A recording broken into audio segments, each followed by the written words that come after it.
সবচেয়ে বড় গরু কিন্তু এখন আমার পাশে, এবং গরুটার লুকটাও কিন্তু অনেক, দেখছেন কতটা অ্যাগ্রেসিভ গরু। একটুর জন্য আমাকে গুঁতা দিয়ে দেয়নি, তো কালারটা দেখেন, এবং গরুটা কিন্তু ওভারঅল সব কিছু মিলে বেশ পছন্দনীয় একটা গরু। তো আমি একটু গরুর মালিকের সাথে কথা বলার চেষ্টা করব, এই গরুটার লালন পালন বা এখানে আসা পর্যন্ত ব্যাকগ্রাউন্ড হিস্টোরি জানার চেষ্টা করব। আসসালামু আলাইকুম ভাই, আপনার নাম কি? টুটুল শেখ, বাড়ি কোথায়?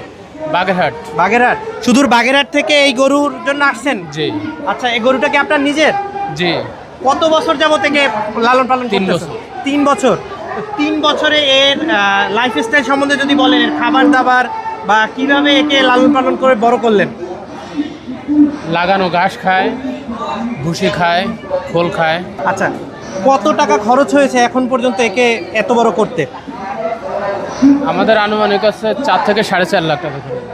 দর্শক জানতে পারলেন 4 থেকে 4.5 লক্ষ টাকা কিন্তু এই গরুটার পিছনে ব্যয় করা হয়েছে শুধুমাত্র একে লালন পালন করতে। এক্সক্লুসিভ প্রশ্ন, সেটা হচ্ছে এই বড় গরুটা কত টাকা দাম চাচ্ছে?